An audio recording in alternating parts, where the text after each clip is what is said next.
Hi, everybody. Hi. Well, thanks for coming out tonight. It's going to be an amazing evening, and I'm thrilled to once again. This is our first Origins Project event of the year, and what a way to kick it off.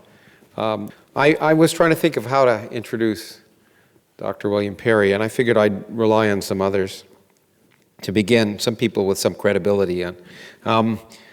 First, George Shultz, who said, throughout his life and work, William Perry has distinguished himself as a man of high intelligence, absolute integrity, rare vision, remarkable accomplishment, and an unwavering sense of humanity.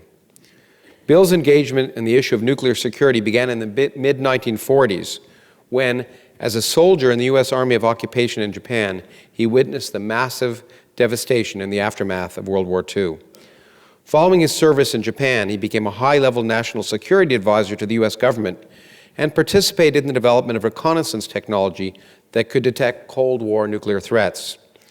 During the Carter administration, Bill served as Undersecretary of Defense for Research and Engineering, which, by the way, I learned yesterday is exactly the position that Dr. Strangelove had in that movie.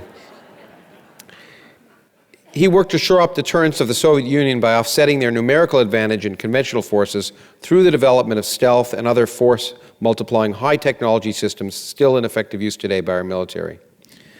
As Secretary of Defense under President Clinton and his subsequent Track 2 diplomacy work, Bill developed a successful negotiating style that combined incisive analysis and an ability to balance diverse security concerns and effective persuasiveness. Then I thought I'd also do one quote from former Senator Sam Nunn, who said, Bill Perry has the highest A to E ratio, that's accomplishment to ego, of anyone I've ever known. And I can say, having spent time with him, that a man of amazing intellect and razor-sharp intellect and humility is certainly one of his characteristics. And I have been in awe of him, having spent some time with him before. After having spent much more time now, I'm even more in awe of him. He, at 90 years old, is sharper than most of the people I might talk to anywhere else, as you'll see. And his example of what it's possible for a human to do gives me hope for my own future. And his example of what it's possible for humanity to do gives me hope for the future. And let me bring out Dr. William Perry.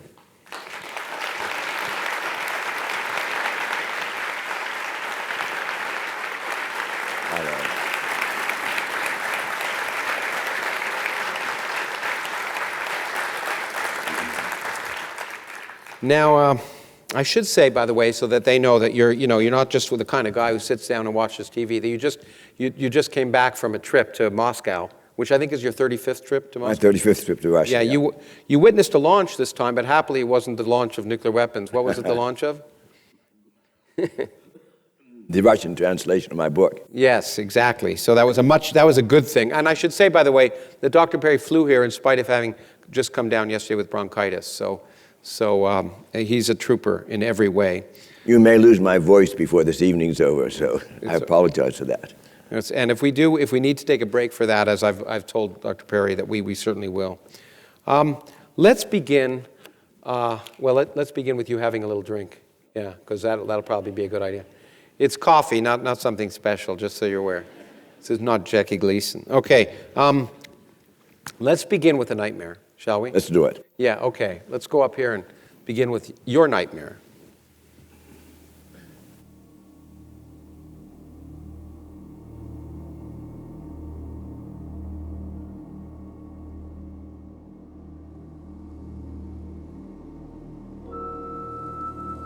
Buried deep under these bone-dry high plains, in a covert section of a massively hardened centrifuge facility, a team is hard at work.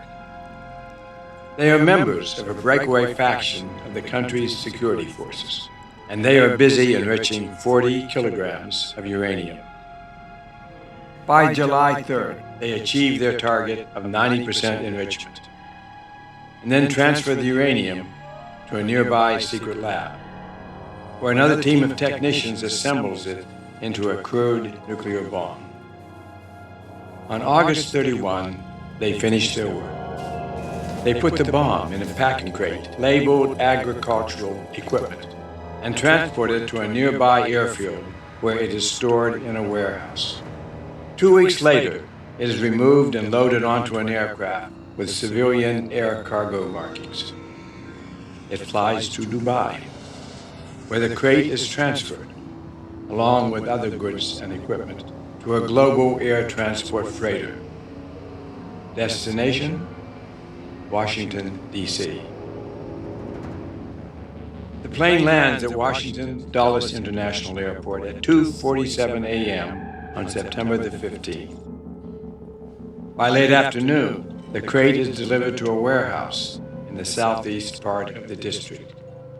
Then, before daybreak, on September the 17th, the bomb is removed from the crate and loaded onto a delivery truck. Several hours later, an American citizen eases the truck out into traffic. She drives it to a location on Pennsylvania Avenue, midway between the White House and the Capitol building. At 11:09 a.m., she stops in the middle of traffic, climbs down onto the street, and triggers the detonator. The bomb explodes with a power of 15 kilotons. There are more than 80,000 instant deaths, including the president, the vice president, the Speaker of the House, and the 320 members of Congress present when the bomb goes off. There are also more than 100,000 seriously wounded, and virtually no place to treat them.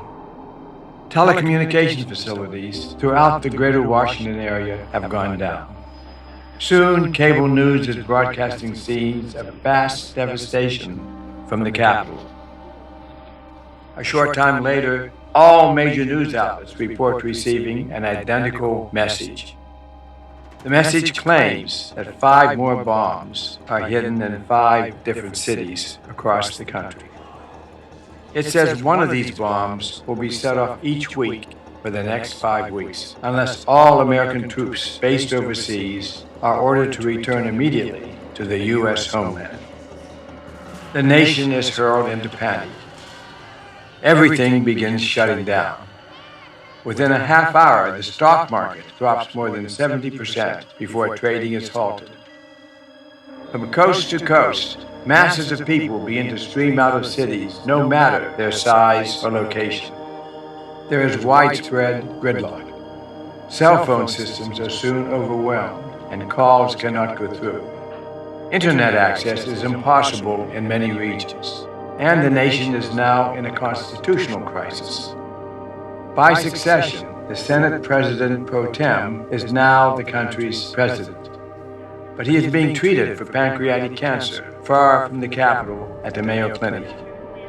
The Secretary of Defense and the Chairman of the Joint Chiefs of Staff, both of whom were testifying to the House Armed Services Committee on their recent budget request, are dead as well. Martial law is declared in Washington and surrounding regions, and the next day, the entire country. There is widespread looting and violence in many cities. Federal and National Guard troops are mustered. Soon there are reports of troops firing on crowds. There are increasing numbers of reports of crowds rioting against immigrants and foreigners. Within days, the military begins to construct large detention centers around the country.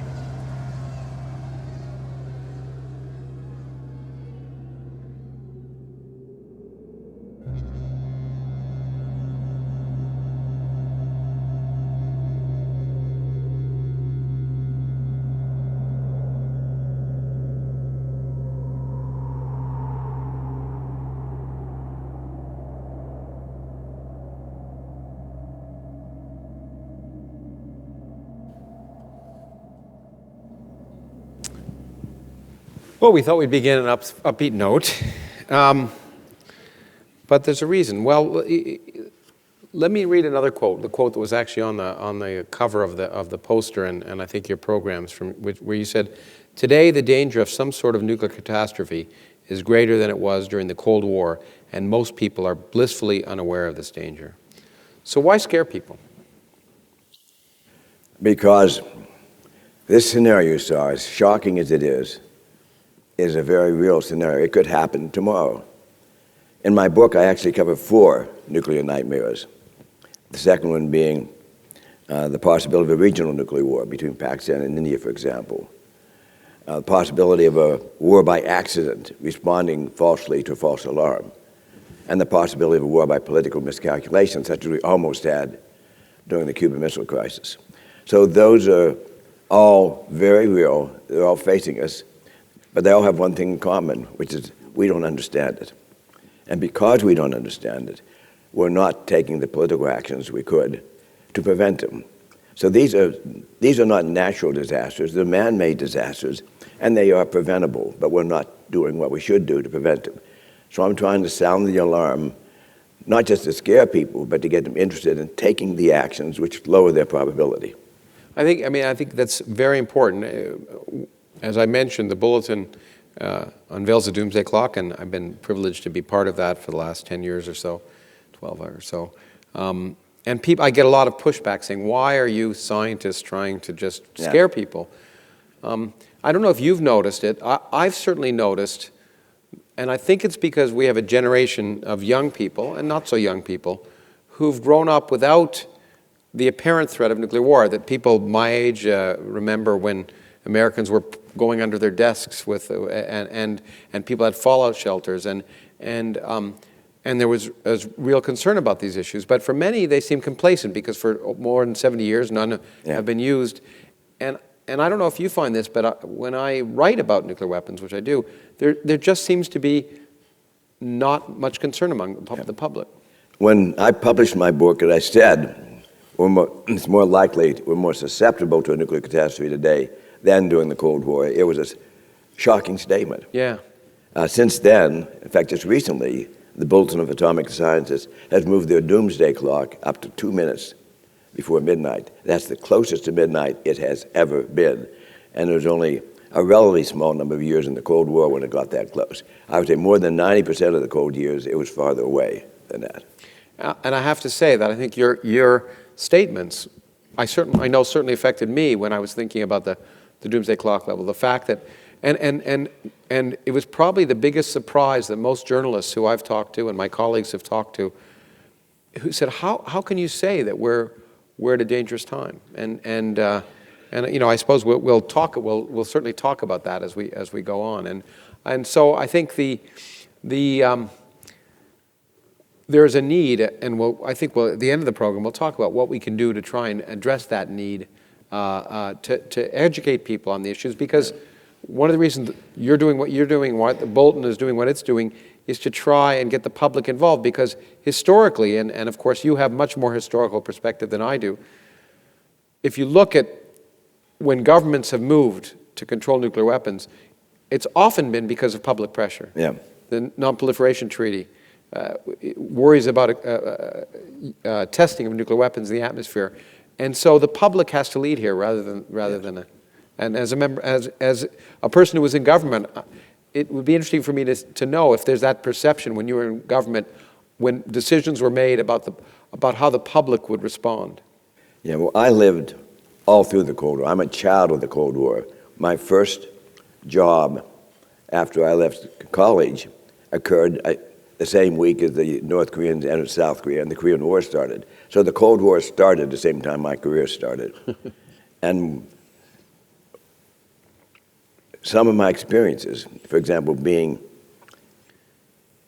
in Washington, writing a report each night for the president to look at the next morning during the Cuban Missile Crisis.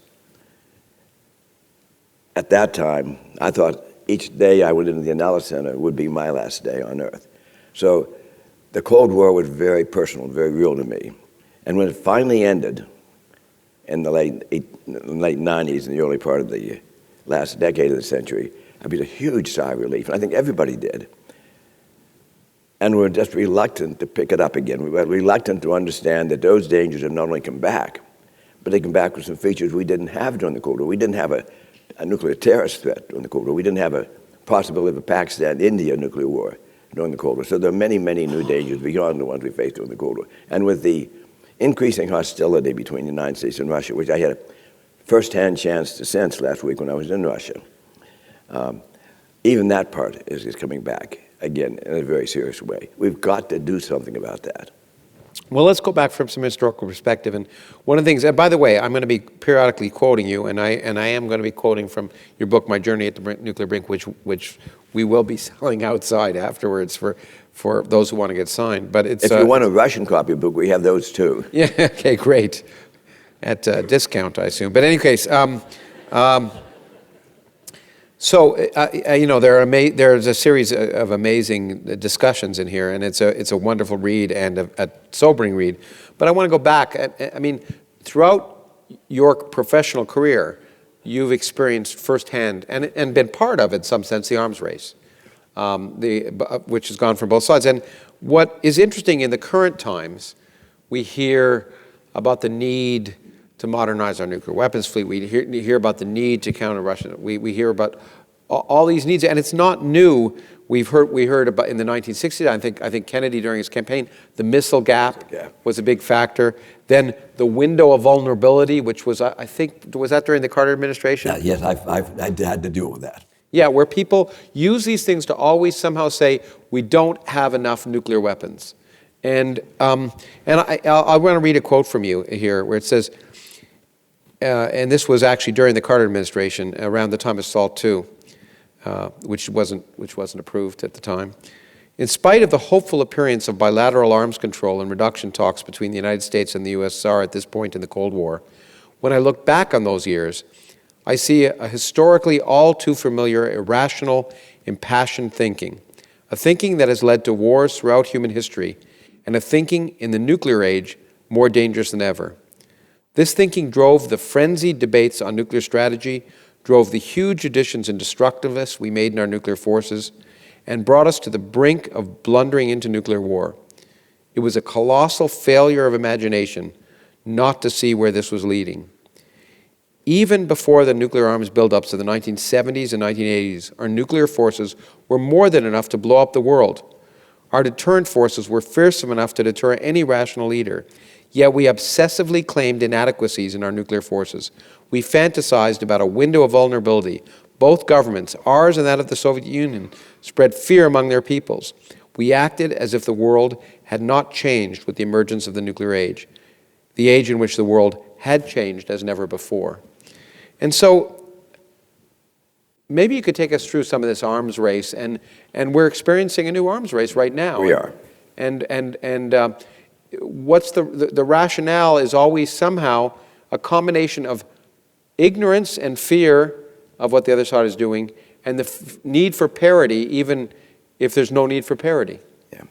Invariably, in my classes at Stanford, some student will ask me the stupid question, how do we ever get to 70,000 nuclear weapons, 70,000 nuclear weapons between the United States and the Soviet Union?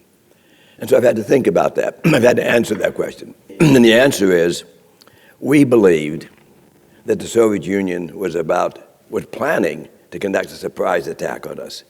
We thought about it so much we had a nickname for it. We called it a bolt out of the blue, also affectionately called a boob, a bolt out of the blue. So because we expected that, we had to build enough weapons to survive that surprise attack. And then just to be sure, we built 50% more. The Soviets, what we were doing, we must be planning a surprise attack. So they had to build a lot more to deal for the first strike. And then, to be sure, 50% more. And it ratcheted up until we got up to 70,000.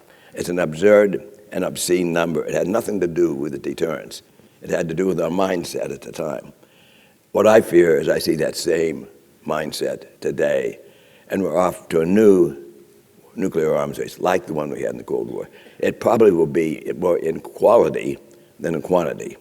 Nevertheless, a new nuclear arms race has already started.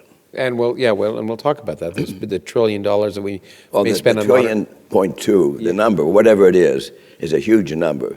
But to me, as offsetting as that is, the bigger problem is the increased danger of it. Yeah, absolutely. More nuclear weapons, more danger, as we'll probably also talk about. I think But it's worth pointing out, many people don't realize that we still have an absurd number of nuclear weapons. It's not as if we still have, I think, between the United States and Russia, around 10,000 nuclear weapons between the two of us, about 5,000 apiece, 1,500. A little more than that. A little more than that. A little more than that. And so, and there's no rational need, there's no rational reason to have that many weapons.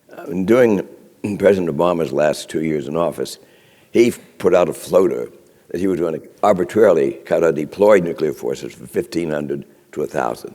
That doesn't count another few thousand we have in reserve. Yeah. Cut from 1,500 to 1,000. He had a huge political backlash to that, and as a consequence did not do it.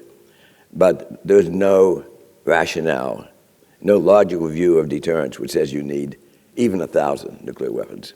It's a political issue, not a technical issue, not a military issue. Yeah, speaking of technology then, let's go to technology, because one of the hallmarks, I think, of your career as Secretary of Defense and before being Secretary of Defense is the realization that one could use technology to counter this mad rush for more weapons. And again, I want to quote, you say,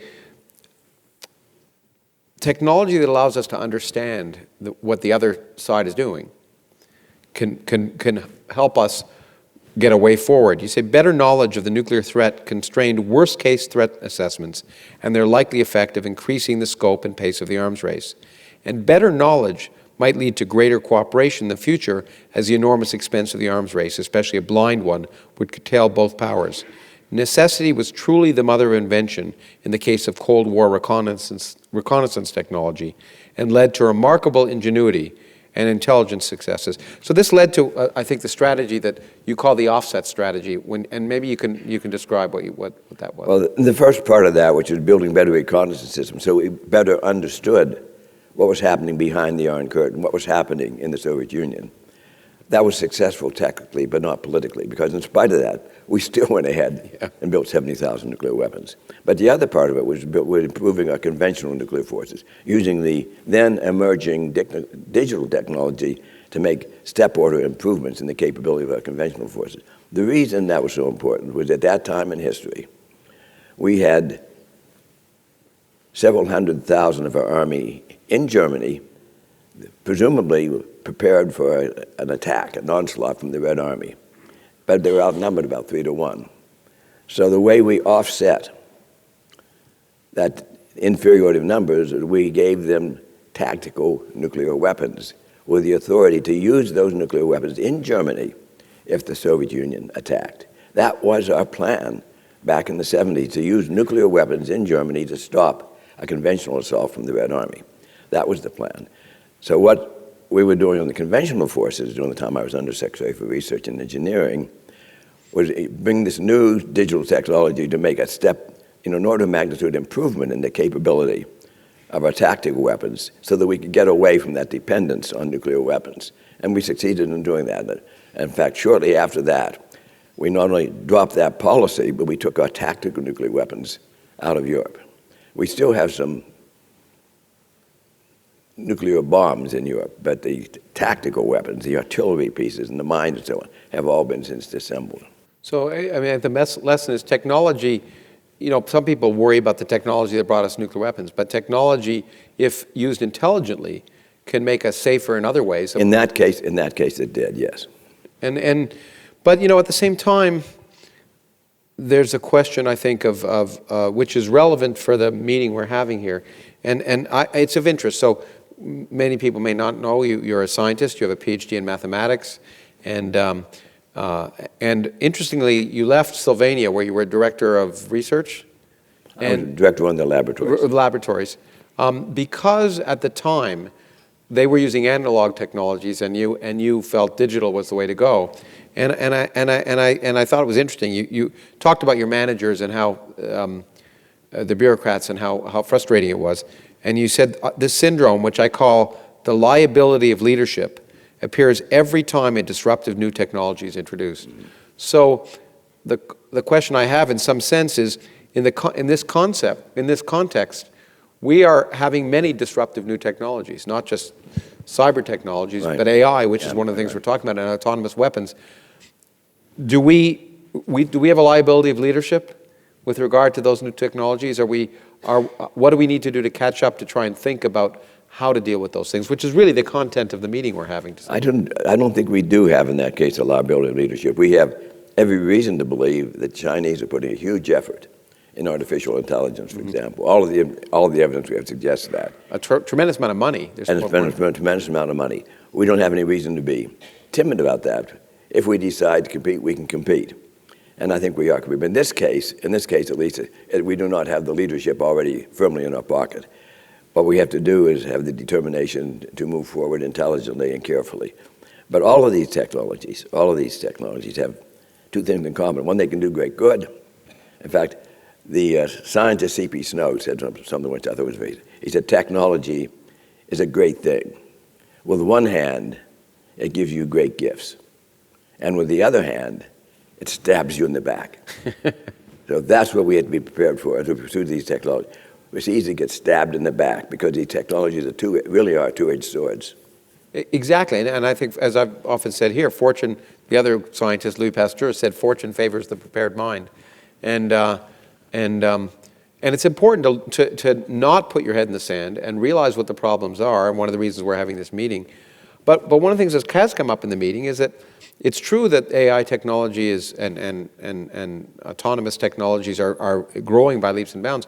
They're largely in the commercial sector, and unlike, say, nuclear weapons, which were government produced, and so there is a question of controlling their use, or at least making sure the backstabbing part is at least moderated. The so-called first offset strategy was nuclear.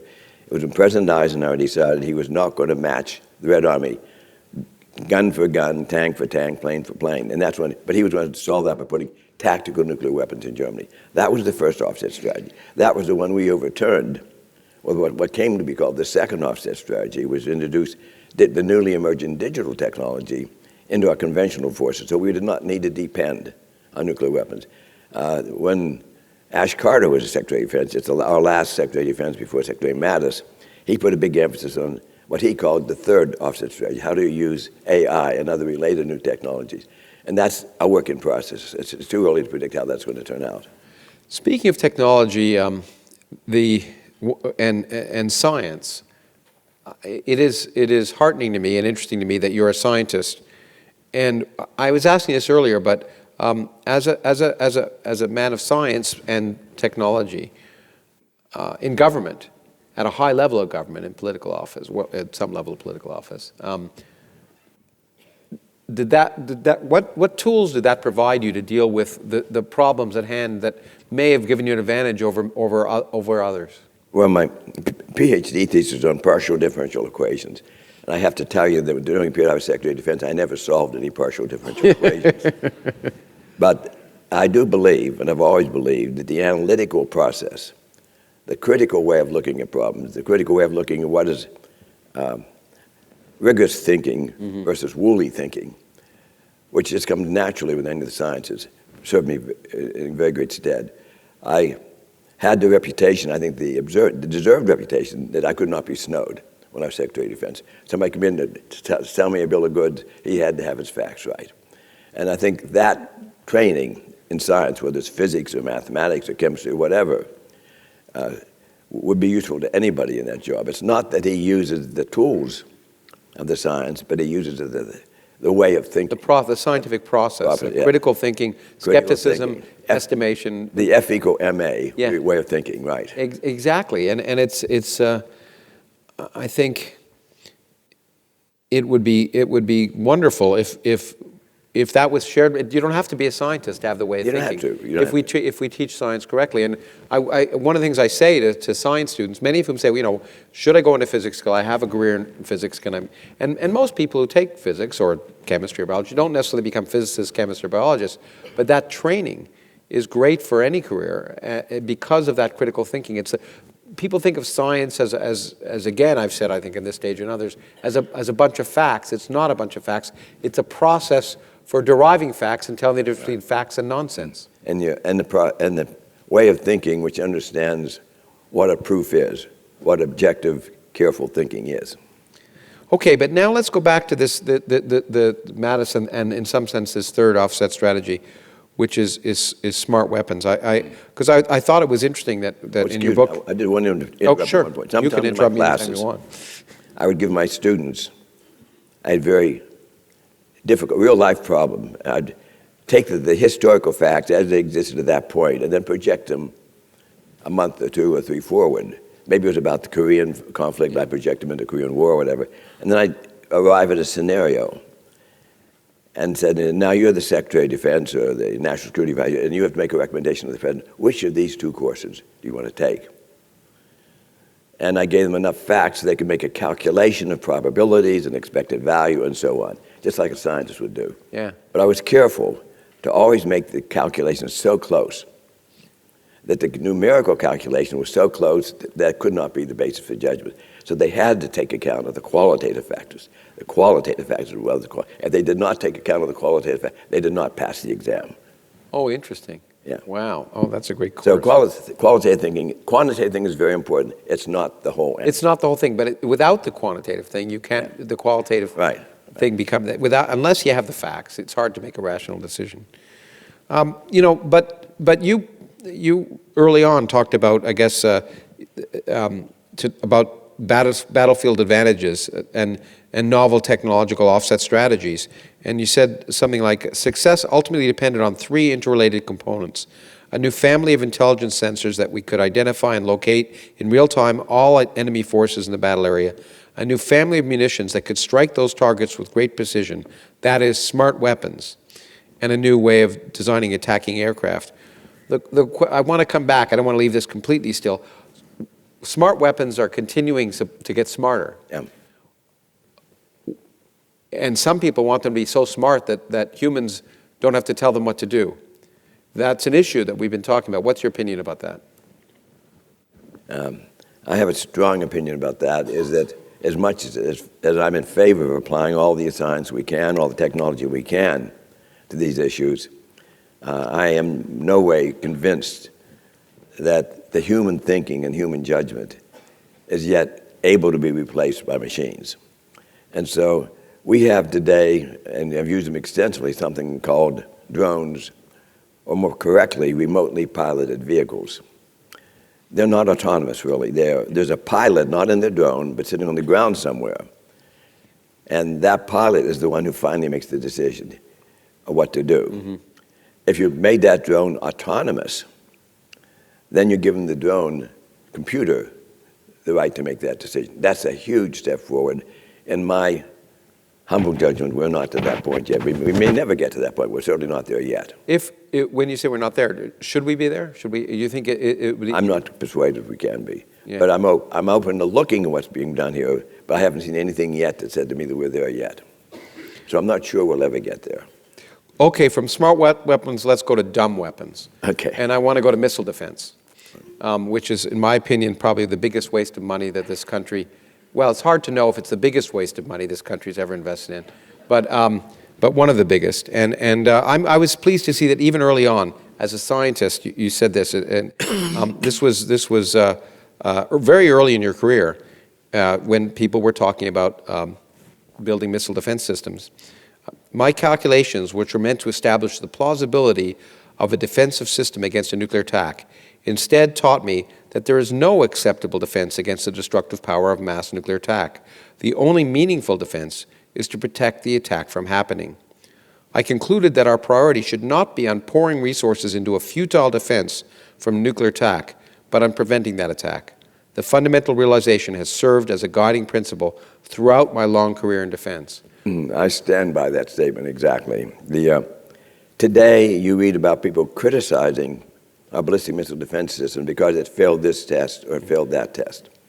If that system had passed every test, it's still ineffectual. But fundamentally, the offense in ICBMs, intercontinental missiles, have a huge advantage over the defense. They can always, however many missiles you have, their fundamental tactic is to saturate you. And it's always cheaper to build missiles than it is to build defensive systems.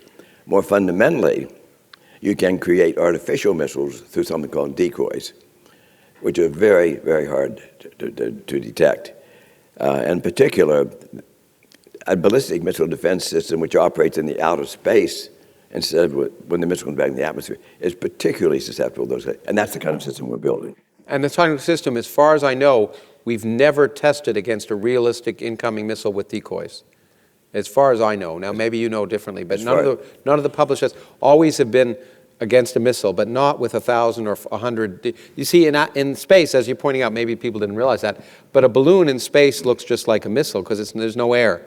And so you just have a bunch of Mylar balloons that you release in your warhead, and you have a whole slew of them, and it's very hard to tell which is a. I have to believe we've conducted tests against Mylar balloons, but they have never reported on the results of those tests. Even the tests they've conducted against real warhead entry are not going very well. Yeah, they're not going very well. But your point, which again I want to hit the numerics of this, you said it not only is not effective, but I think it's destabilizing in a very negative way for the reason you just said. If you have a system that's 90% effective, which we'll never get, although George Bush at the time claimed in 2004 he was going to install, and said was about to be installed, and at the time I said we should just say it was going to be installed because it's a lot cheaper and just as effective and instead of building it. But even if it was 90% effective, I think if you calculate, instead of sending one warhead in, if you send 5 warheads in, you have more than a 50% chance of getting through. So what you're encouraging a country to do, the hard part is getting nuclear technology, but once you have it, as you said, it's cheaper. And so you're encouraging countries to build more weapons to overcome your defense system, and therefore it's naturally proliferating, if you want. It's even more fundamental than that. Even if we got this missile defense program for free, instead of the whatever it is, $12 to $15 billion a year we spend. $600 billion over the years we've been billing it. If it were free, it still creates a mindset which is dangerous. It leads you to believe that you can defend yourself against a nuclear attack. And if you can shoot down 95% of an incoming attack of 1,000 warheads, say, that still leaves 50 warheads to detonate your city. That's hardly something you would consider a success. You're talking probably 20, 30, 40 million casualties. Exactly, and people talk about those numbers realistically as if somehow having only 40 million casualties is success. Yeah. And it's not just the casualties. One of the things that the video that we played at the beginning should give you, just one 15 kiloton nuclear, one of the smallest ones we have. Yeah. That the social, the political, and the economic consequences are right up there with the physical destruction. It's just hard to imagine how this country, what kind of a country we would have if 30 or 40 or 50 million people had been killed in the nuclear attack. It's just unthinkable, really. Okay, but it's amazing, of course, what we will hear in the press is that we need to we need to increase our missile defense system, and it's really important to get this information out because it doesn't make us safer, it makes us less safe, as you just pointed out. Another thing that makes us less safe, and by the way, in case you're wondering about the narrative, we're going to start with the bad and end with the good, just so you don't go home and don't feel too depressed,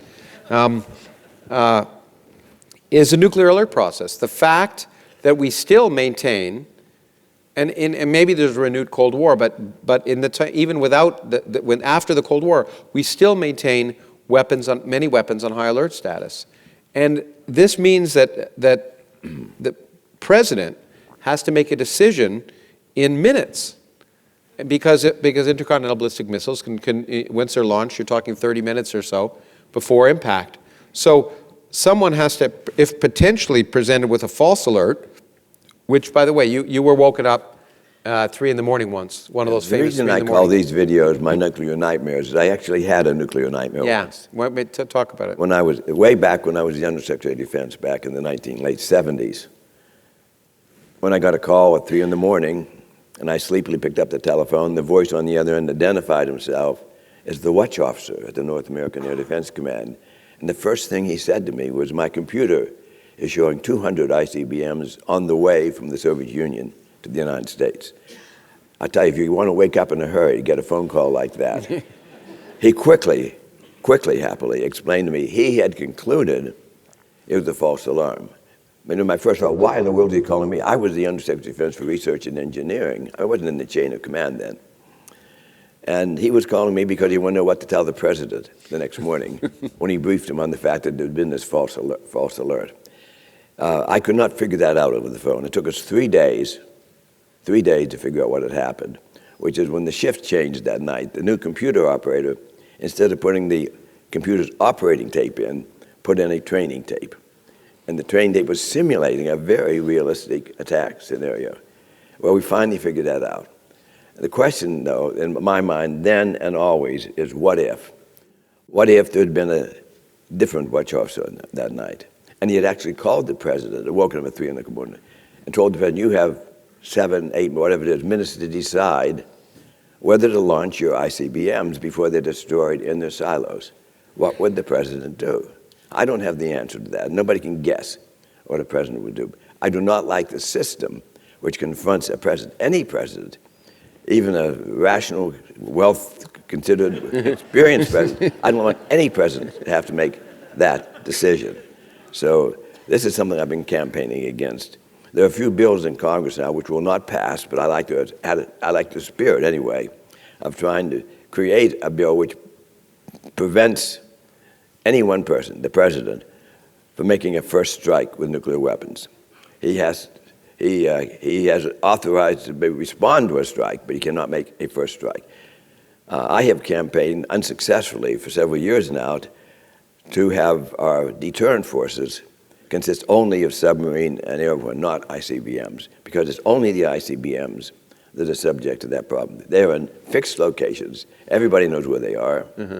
And therefore they'll be obviously subject to attack anytime there's but underlying all of this is the belief, which I think is fundamentally incorrect, is that then the Soviet Union, today the Russia, really is planning and see an advantage to striking the United States in a surprise attack, which is just absurd. It's absurd. It was absurd then, it's absurd now. But what our planning and our force structure is based on that.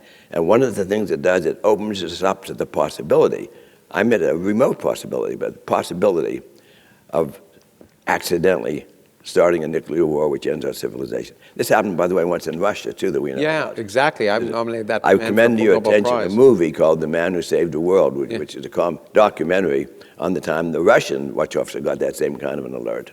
Yeah, in fact, every time. I was just going to say, this is not unique. What your experience is not unique. It's happened a number of times. There's many books about Eric Schlosser's book on command and control. There's many books. It's terrifying to read how close we've come. And often, it's the person on the watch who basically, and in the case of the Russian case, disobeyed orders because the computer was showing that there was not 200 missiles, but one missile and then another missile and then another missile each minute. And he was ordered to launch his weapons, and he did not, because he looked at it and said, this is not how the United States would launch a nuclear strike, one and then another. And so disobeyed. And the question is... He was reprimanded for disobeying orders instead of for saving the world. Yeah. If happily he was alive afterwards, but lived out his life. But think a minute about this, Lawrence. Suppose, even with a thoughtful watch officer in the United States or in Russia, suppose one of those false alarms happened during the Cuban Missile Crisis or during our Mideast alerts. Even the most thoughtful watch officer would have felt obliged, I think, to pass that word on to the command center. Yeah. No, I think, and then your point, which again, I don't know if emphasized in a way that I'm not sure everyone is aware, and until Donald Trump became president, many people didn't think of this. I was shocked when the first time I learned that in our system, there is no check. The president can launch nuclear weapons, and the Joint Chiefs of Staff, the cabinet, Congress, no one can say no. In the current system, the president has a unilateral right to say launch nuclear weapons, and there's no one in the chain of command who can say no. In principle. In principle, that's right. In practice, it is possible for some person who's willing to risk his career and his life to intervene. Exactly. And just once in history, that did happen, when President Nixon was about ready to be impeached, way back ago, and was known to be doing heavy drinking. Mm-hmm. His then Secretary of Defense called the commander of the Strategic Air Command and said, if you get a call from the president ordering a launch, do nothing until you check with me. That was totally illegal and out of command, but that's what he did. Thankfully. I was going to talk about nuclear terrorism and loose nukes, but I think the nightmare probably captures that. So I want to move briefly to North Korea. Okay. Because, obviously there are problems with North Korea now, but I think it's interesting because you have experience, in fact, negotiating arms, if you wish, an arms control treaty. So maybe you want to talk about that a little bit. Well, I had two very close experiences with the North Koreans. The first one, I was Secretary of Defense.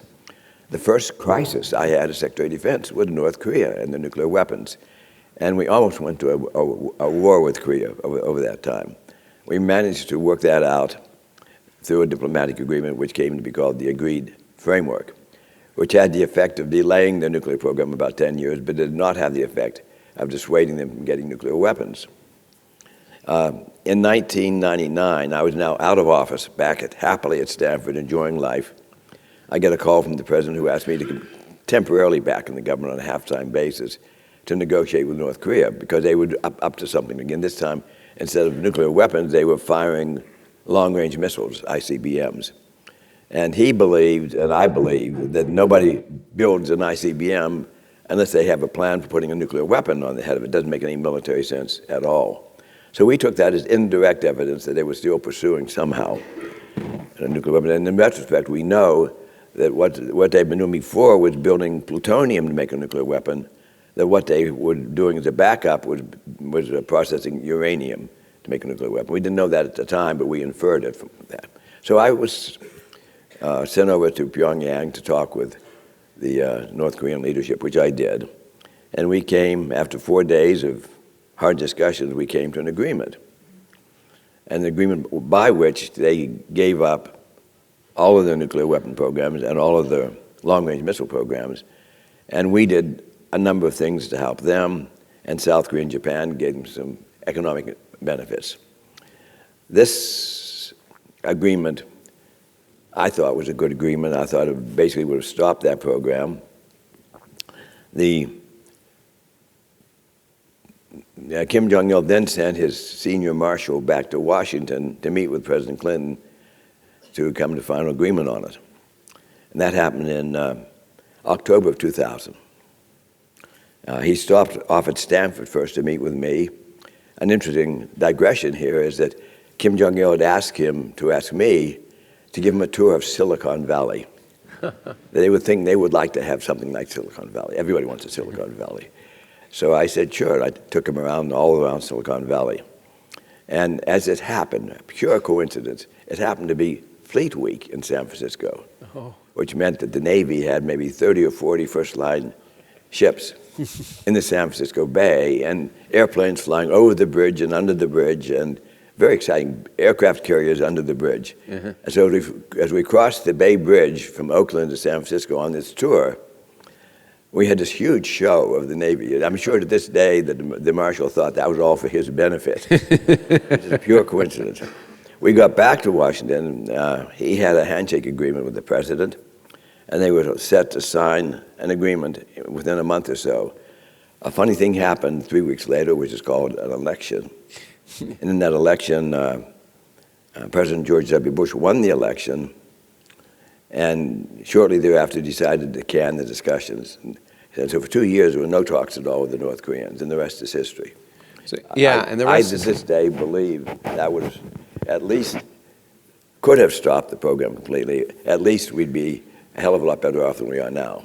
And I think that's an important lesson, especially when we hear talk about the Iran nuclear weapons deal. People say, well, in 15 years, Iran might have nuclear weapons, but they don't have them now. And the opportunity cost of not engaging in that diplomacy at the time. You have to always ask it, compared to what? Yeah, exactly. Compared to what? So if we can the Iran deal, or if we can the North Korean deal, compared to what? What's the alternative? And we see in North Korea what the alternative is right now, and how much harder it is to change things after the fact than before the fact. And I do have a little bit of good news about North Korea. Oh, good. Based on my long time and careful discussions with a whole array of people in the leadership, they are not going to launch a bolt out of the blue, a surprise attack against South Korea, against Japan, against the United States. They have those nuclear weapons for a single purpose, which is to preserve the leadership, to keep the Kim regime in power.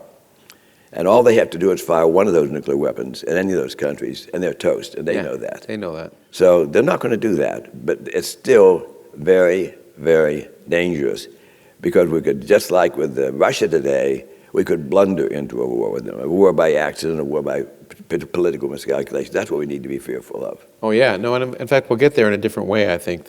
But now we're on the uphill slope, just in case you're wondering. You talked about this, about your experience in North Korea. I want to talk about arms control in general. And there's something in your book which, well, everything is insightful, but it made me think in a different way than I had before. Arms control agreements are obviously useful for controlling arms.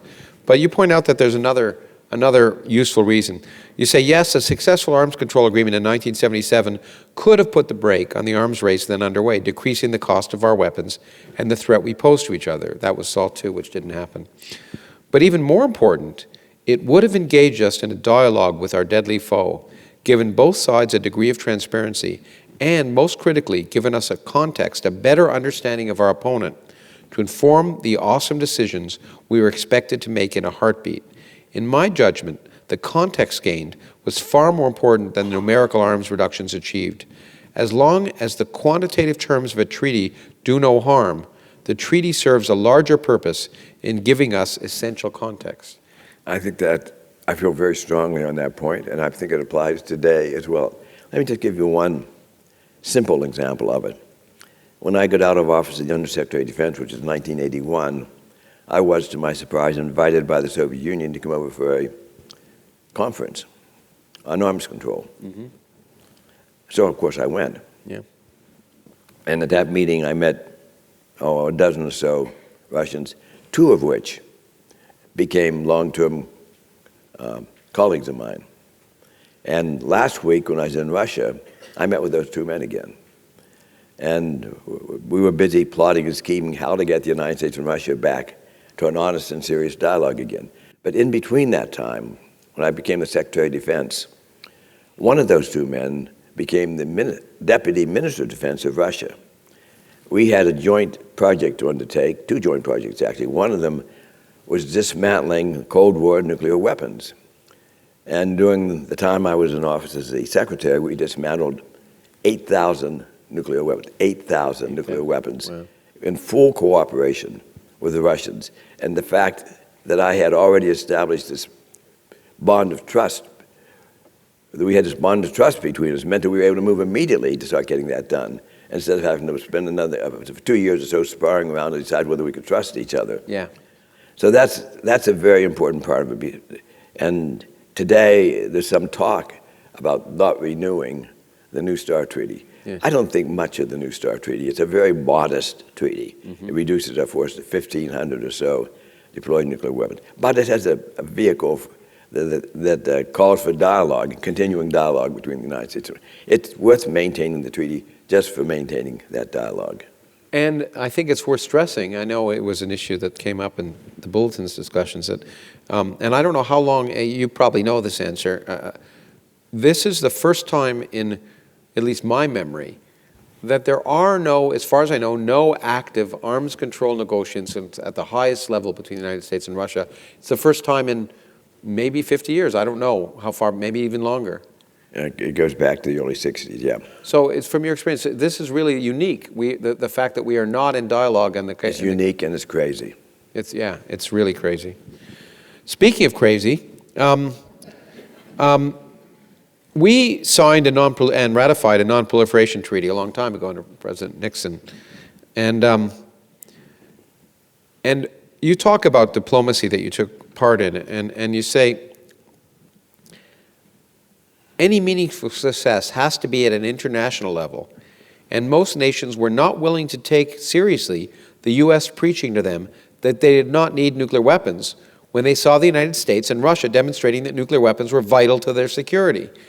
This hypocrisy is something that particularly upsets me. And it seems to me, when we talk about other countries like North Korea, which originally signed the Non-Proliferation Treaty and then violated, we are violating the Non-Proliferation Treaty because part of the Non-Proliferation Treaty is the requirement that the nuclear nations work to disarm. Instead of saying, nuclear weapons are not, you shouldn't have nuclear weapons, but by the way, we're going to build a whole new arsenal of nuclear weapons because we think they're important.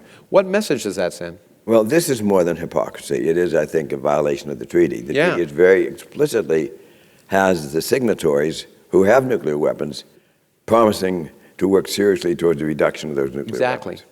And for a period of time there, maybe a golden period of maybe 6 or 7 or 8 years, we were doing that. We're certainly doing the opposite of that today. We're not just not reducing our nuclear weapons, we're actually building a whole new generation of weapons, more fearsome and more capable than the ones we now have. Well, and literally, are we not sending North Korea and Iran the message that if they want to be protected against aggression, they should build nuclear weapons? I suppose yes, but I must, just to clarify my thinking on that, North Korea has wanted nuclear weapons long before. Yeah. They've wanted since the 1980s, maybe back in the 1970s, and they've done everything they could to get them. I don't think what we're doing in the United States has much impact on North Korea. North Korea believes they need nuclear weapons to sustain this despotic regime they have in power. And I think it's a correct belief. Yeah, I was going to say, I think it's not an unreasonable That's belief why at they're all. doing it. That's why they're doing it. But there are lots of other countries in the world where our example is highly negative. Yeah, exactly. And I think we, and I never. I don't want to let North Korea off the hook, though. Yeah, no, okay, but I never read in the mainstream media. There's a lot of things I never read in the mainstream media, but that we are in violation of the Non-Proliferation Treaty ourselves, and We are. we point the finger at everyone else. Not in a fuzzy way at all, Yeah. in a very clear and a sharp way. Let's move to the way to the way of light, which is your way, which came, as many people know, I hope, there was a remarkably important group of people, you being one of them, and George Shultz and Sam Nunn and Henry Kissinger wrote, people that were not known to be peaceniks, wrote a very influential, at least some of them, wrote a very influential opinion piece in the Wall Street Journal arguing that we needed to proceed to a world free of nuclear weapons. And I want to talk about that Gang of Four, as you became known as, and because there's a lot of discussion about that, and I want to talk about the context of that, because people say it's unrealistic, and what I was impressed with was when you talked about the debates here, you talk about Max Kampelman, who's a veteran American diplomat, and you say, Kampelman stressed the humanistic importance of establishing oughts. He drew an analogy to the Declaration of Independence. All men are created equal. Although obviously it was not true in practice in America when the Declaration was signed, most of the signers believed that it ought to be. By declaring ought as a vision, our nature was able to work toward the condition, if over much time and sometimes with enormous pain. So the idea that maybe it's not now is not the time to realistically imagine having zero nuclear weapons, that is where we ought to be. So maybe you can talk on that a little bit. Well, the four of us believed that it was going to be a long, hard road to getting to zero nuclear weapons. We might never get there. But in the meantime, there were many, many important things we could do to greatly lower the danger, and we ought to be doing those things right now, this year. Mm-hmm. And that unless we had an aspirational goal of going to, we will not achieve that. We needed this aspirational goal out there in front of us. So we all signed up the aspirational goal in order to get moving forward on the reductions that were happening. And for 5 or 6 years, they did. And that aspirational goal was enshrined in Prague 3 months after the President Obama got into office. He said, I state clearly and with conviction the commitment of the United States to seek the peace and security of a world without nuclear weapons. I can still remember how thrilled I was when I heard him say that. Me too. And of course, after his first term in office, he gave up that, pursuing that goal. Yeah. But in his first term of office, he did two things which were very, very significant. The first being the New START Treaty, not because it was such a big deal, but because he got the dialogue going again, which was very important. And less well known, but I think even more important, is he started something called the Nuclear Security Summits, which make us all safer from the possibility of a nuclear terrorist setting off a bomb in our cities. And those, actually, it's a question I was going to ask when I was reading about that we haven't had a nuclear security summit in this administration yet, have we? No. Yes. And is there any plan for that? Not that I know of. Yeah. I would be surprised. And the Nobel Prize was given this year to a group who were in favor of banning nuclear weapons. And there's been a debate, and you've been part of the debate, of people say we should ban nuclear weapons. And your argument, which I happen, I think, to agree with at this point, is that well, why don't you give your argument? It's an aspirational goal. It's a statement of what ought to be. Yeah. Even if it has zero political effect. This year, next year, 5 years from now, it's an aspirational goal. So I supported it for that reason alone. I had no anticipation of it having a political impact in the foreseeable future.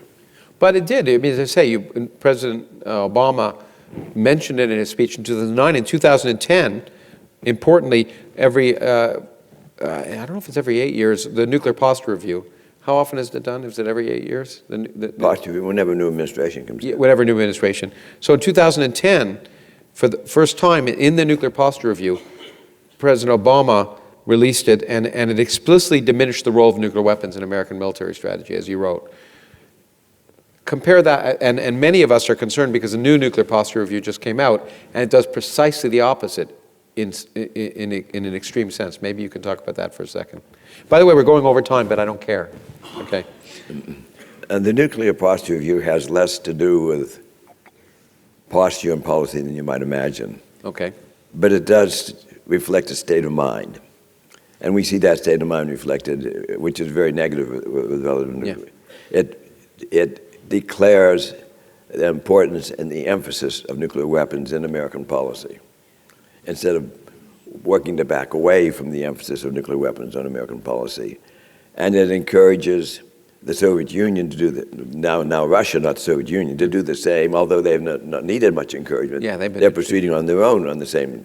So we have leaders in the United States and leaders in Russia who are now pursuing a policy in which nuclear weapons are placed at the forefront of their military strategy and policies. And not just existing, but potentially a new, quote-unquote, more usable arsenal of nuclear weapons, which is even more terrifying to me, at least. Yeah. I don't know if it is to you. I think it's, there is no such thing as a usable nuclear weapon. There should be no such thing. It's, you can call it that. Yeah. The theory being that if it's a low yield, 5 kilotons say, it will not invite a nuclear response. So you can use it like a big bomb. But 5 kilotons is a low yield compared to the other weapons we have deployed. Yeah. But 5 kilotons is 5,000 tons of high explosive equivalent. You know, it's orders of magnitude bigger than any conventional bombs we have. And it can still destroy a city. Yeah, exactly. So the whole, it's a Dr. Strange-Lovian kind of terminology that we're using, I'm afraid. Okay, now we're getting near the end. I want to go up this hill quickly, Okay. which is two things that besides pushing for a world free of nuclear weapons, you've thought a lot about how to step back from the brink, which is really important because, and it's one of the things that I'm also proud that the Doomsday Clock does. It doesn't just, when we announce the Doomsday Clock, we don't just say what the dangers are. We talk about the ways to go back, which is really what all of us are interested in is how can we step back? What concrete steps can we do? Because as you said, these are not technological problems, they're political problems that can be solved. And you list 4 in your book, and I don't know if you want to go through them. Well, let me just take a few examples. Yeah. On nuclear terrorism, the Nuclear Security Summits, which President Obama started some years ago, was a very practical, useful step. Yeah. Reducing the likelihood the terror group could get fissile material. If they can't get the fissile material, they can't make a bomb. So that was a very practical and useful step. That's a way of stepping back from that particular nuclear brink. In the case of starting a nuclear holocaust by accident, false alarm, there are 2 things that can be done. The first of all is to take our forces out of what is called launch on warning. Not have the president the authority to launch on warning, that he is required to wait until the actual impact has occurred, which means we are risking losing our ICBMs, but we have plenty of other missiles anyway. Mm-hmm. So that would be a second thing we could do. The third thing, which is even more fundamentally, is let our ICBMs phase out, and to the extent we believe we need deterrence, to do it submarine missiles and bombers, which are not susceptible to that kind of an accidental. So those are all practical things that could be done, but which we're not doing. Yeah, I mean, as I said, there's 4 that you give in the book, and I think given time, I'll let people read them. But you've mentioned a few, but there are concrete steps we can do that are rational, that a sane nuclear weapons policy would be immediately clear we should do, and we need, and this is how I want to go to the final thing. We need to do them, and I think we both agree, as educators, that education is the important thing. And you talk in an early stage in your book about an experience you had when you were talking to the Senate, trying to get, in fact, Ash Carter, who was later on succeeded you as Secretary of Defense, but at the time was working for you, trying to get him approved by the Senate, and had some problems, and eventually spoke to a senator and got there, and you said, from this episode and others similar to it, I understood yet again the need for raising the awareness of people about the danger of nuclear conflict and the overriding need to prevent it. People's capacity to understand was there. The requirement was to galvanize them to think and act on it. And I think I assume that's the purpose of this film and the purpose of the William J. Perry project. So why don't you talk a little bit about that? The purpose of the William J. Perry project is to do just that, to alert the public to the danger and what can be done to reduce the danger. This book, My Journey to Nuclear Brink, was the first step in that project. But I understand that if I'm lucky, 10,000 people maybe will read the book. Yeah. And I want to get the message across to millions of people. So what we've done the last few years is taken the ideas in the book, the content in the book, the message in the book, and get them on the internet. That 5-minute video you saw, it's a series of videos we have. They're all called My Nuclear Nightmares. That was just the first of them. We have 4 of them in production right now. In addition to that, we started a series of online courses. I mean, I teaching for years, of course, at Stanford, so I get across 200 students a year. I want to get that up to 200,000 or maybe a couple million, and the only way to do that is go on the internet. So we have put 2 such courses on the internet right now. You can go home tonight and sign up for one and take. They're free, no examinations. You can't ask for anything more than that. Yeah. So, but it's a way of informing people on large scale, not small scale. We have to do this wholesale basis, not a retail basis, to have success. And you have to get people, and the films and other things like that, you have to get people motivated. I often tell teachers that the biggest mistake they make is assume their students are interested in what they have to say. We're working with high schools, by the way, as well as colleges, and kids not in any school at all. Yeah, exactly. And you motivate them with this, and then they presumably get interested. It's the same purpose, this, and the reason I'm proud to be associated with, many reasons I'm proud to be associated with the Bulletin. The Doomsday Clock has exactly the same purpose, to get people interested enough to begin to read the Bulletin and other sources to find out what the issues are. The Stanley Foundation, similarly, to try and educate ourselves and the public to try and understand this issue. And it has been one of the privileges of my career to be able to discuss this with you. And the young man that you are, I hope you have another 90 years of being able to help convince the world. Thank you very much for this dialogue. Thank you.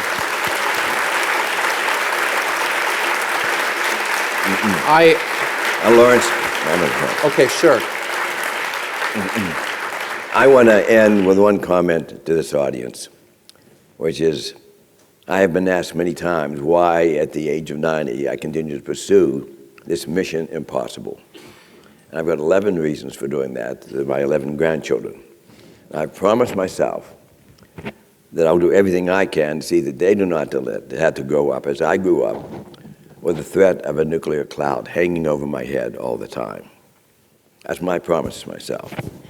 And put it in terms of Robert Frost, even though I'm 90, that the woods are lovely, dark and deep, but I have promises to keep and miles to go before I sleep.